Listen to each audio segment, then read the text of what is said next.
It is here I must leave you. Huh. So what you're telling us, Gandalf, is we're on our own with this one? Okay. All right. Fine. We will go in search of the ring all on our own.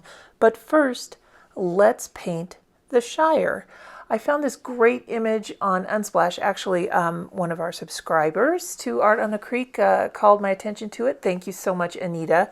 As always, I will have a link to this photo for you in the description so that you can take a better look at it, print it out, trace it, draw from that, do whatever you want to do. This video, like I said, is going to be a speed paint, and the full-length tutorial, which does take 2 hours, is over on the membership platform, and it will be available to all members throughout time.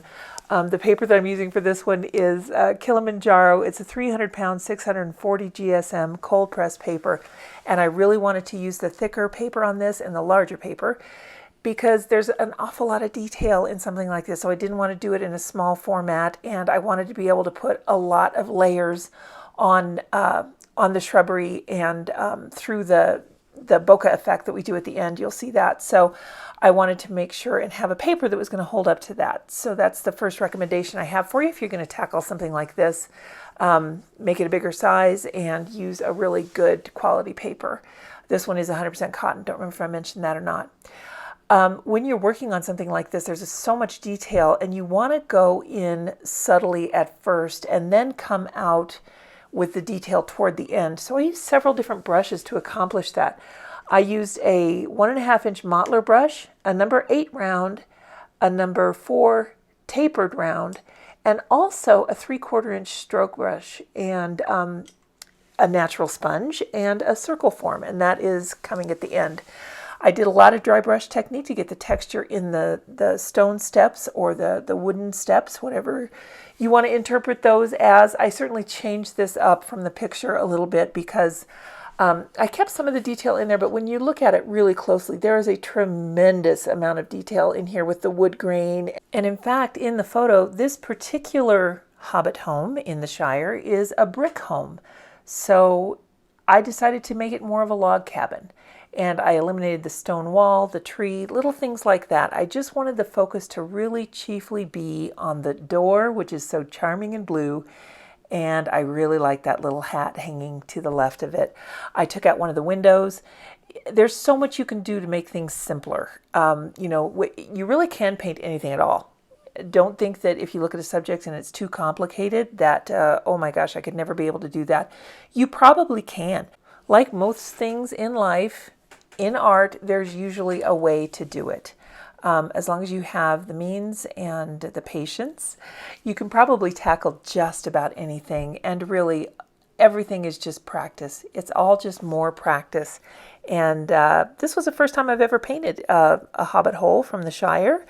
And I really enjoyed it. And one of the main reasons I enjoyed it so much is because I really had the movie running through my head and the books, the stories. It was just such a great pleasant trip down memory lane for me. And, I don't know, when you paint something, you kind of put a little bit of yourself in there. So I really was letting my brain wander, letting my mind wander too, back to the times when our very much adult children were younger and thoroughly enamored with these stories. So it was just a lot of fun for me for that reason. And these are classics. These are wonderful tales, and I could definitely see if you wanted to paint something like this and hang it up in your office or in your game room. I mean, that would really be a lot of fun. And, don't discount any subject at all. It's something you might think, oh, I'd never paint that. Well, maybe there's someone out there in your life that would like to have this as a gift too. So, there's a lot of different ways that you can interpret a painting. You could change the door and make it look like someone's home that you're giving this to as a gift. So lots of things to think about. And I decided to take out as much detail as possible and still let our viewers know, still let us know that we are definitely looking at a Hobbit home in the Shire here. So there's some filigree around the door there, and I just kind of did squiggly lines with my with my number 4 elongated round brush. That brush has an awful lot of detail capability in it, and I really love it. The number 8 round was perfect for all of the rest of the things. The dry brush technique here in the glass was very easy to do. Putting these suggestions of leaves on the bushes was so simple, and I just love dropping in different colors of paint and letting your eye determine that it is in fact a shrubbery or a grassy hill. And then you can just fill in the blanks with your brain. You don't need to paint every blade of grass. You certainly can, absolutely. I'm not that kind of a painter. I like to put the detail where I want to bring the viewer. And in this case, it was to that lovely blue front door.